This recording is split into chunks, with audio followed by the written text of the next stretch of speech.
ನಾವು ಬೆಳಗ್ಗೆ ಟಿಫನ್ ಮುಗಿಸಿ ಡೈರೆಕ್ಟಾಗಿ ಹೋಗಿದ್ದು ಹಾಸ್ಪಿಟಲ್ಗೆ. ನಮ್ಮ ಮಮ್ಮಿಗೆ ಸ್ವಲ್ಪ ಹುಷಾರಿರಲಿಲ್ಲ ಅಂತ ಹೇಳ್ತಿದ್ದು ಹಾಸ್ಪಿಟಲ್ಗೆ ಹೋದ್ವಿ. ಅವ್ರು ಒಳಗಡೆ ಹೋದರು, ನಾನು ಅವರಿಗಂತ ವೆಯ್ಟ್ ಮಾಡ್ತಿದ್ದೆ. ಯಪ್ಪ ಈ ಹಾಸ್ಪಿಟಲ್ ಸ್ಮೆಲ್ಲೇ ಆಗೋಲ್ಲ. ಅಷ್ಟೊತ್ತಿಗೆ ಅವ್ರು ಬಂದರು. ಏನಿಲ್ಲ BP ಶುಗರ್ ಎಲ್ಲ ನಾರ್ಮಲ್ ಇದೆ ಅಂತ ಹೇಳಿದ್ರು. ಸ್ವಲ್ಪ ಯೂರಿನ್ ಇನ್ಫೆಕ್ಷನ್ ಆಗಿತ್ತು ಅಂದರು.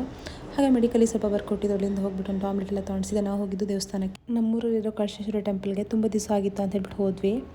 ಹೋಗ್ಬಿಟ್ಟು ಏನಿಲ್ಲ ದರ್ಶನ ಎಲ್ಲ ಮುಗಿದಿತ್ತು. ಹೋಗ್ಬಿಟ್ಟು ಹಾಗೆ ದೇವ್ರಿಗೆ ಕೈ ಮುಕ್ಕೊಂಡಿಸಿದ ಊಟಕ್ಕಂತ ಹೋದ್ವಿ. ಎಲ್ಲರೂ ಮೇಲಿಟ್ಟರೆ ತಟ್ಟೆ ತೊಗೊತಿದ್ರು. ನಾನು ಸ್ವಲ್ಪ ತಲೆ ಓಡಿಸಿ ಕೆಳಗಿಟ್ಟರೆ ತೊಗೊಂಡೆ. ಯಾಕೋ ಇಲ್ಲ, ಎಲ್ಲರೂ ಅವಾಗ ತಾನೇ ಊಟ ಮಾಡಿ ಇಡ್ತಿದ್ರು, ಅದಕ್ಕೋಸ್ಕರ ಅಷ್ಟೇ. ಊಟ ಎಲ್ಲ ಮುಗಿಸ್ಕೊಂಡು ಸ್ವಲ್ಪ ಪ್ಲೇಟಲ್ಲಿ ಮಿಕ್ಕಿತ್ತು ಅಂತ ಬಿಟ್ಟು ಅಲ್ಲೇ ದನಗಳಿತ್ತು ಅಂತ ಹಾಕೋಣ ಅಂತ ಹೋದೆ. ಸುಮ್ಮನೆ ಯಾಕೆ ವೇಸ್ಟ್ ಮಾಡೋದು ಅಂತ. ಬರಬೇಕಾದ್ರೆ ಇವ್ರು ದೇವಸ್ಥಾನದಲ್ಲಿ ಈ ಥರ ನಾವು ಇವ್ರಿಗೆ ಕಲ್ಲು ಕುಟುಕರು ಅಂತೀವಿ, ಅಕ್ಷೆ ಹಾಕೋರಿಗೆ ಹಾಕ್ತಾಯಿದ್ರು. ಮಮ್ಮಿ ಹೋಗ್ಬಿಟ್ಟು ಕೇಳು, ಮನೆಗೆ ಬಂದು ಹಾಕ್ಕೊಡ್ತಾರೆ ಇವರು ಅಂದರು. ಇಲ್ಲ, ಮನೆಗೆ ಬಂದು ಹಾಕ್ಕೊಡಲ್ಲ, ದೇವಸ್ಥಾನದ ಮಾತ್ರ ಏನಕ್ಕಾದ್ರೂ ಯೂಸ್ ಮಾಡ್ತಾರೆ, ಅದಕ್ಕೋಸ್ಕರ ಮನೆಗೆಲ್ಲ ಬರಲ್ಲ ಅಂತಂದರು. ನಾವು ಇವ್ರನ್ನ ಕಲ್ಲು ಕುಟುಕರು ಅಂತೀವಿ, ನಿಮ್ಮೂರ ಕಡೆ ಏನಂತ ಕರಿತೀರಾ ಅಕ್ಷೆ ಹಾಕೋರಿಗೆ. ಹಾಗೆ ಕೆಳಗಡೆ ಬಂದ್ವಿ. ಒಂದು ಎಳ್ನೀರು ಕುಡಿಯೋಣ ಅಂತ ಹೋದ್ವಿ. ಎಳ್ನೀರಿಗಂತೂ ಇವಾಗ 50 ರೂಪೀಸ್ ಆಗಿದೆ. ಹಾಗೆ ಹೋಗ್ಬಿಟ್ಟು ನಾನು ಲಾಗಿನ್ ಆದೆ, ಮಮ್ಮಿ ಹೋದರು.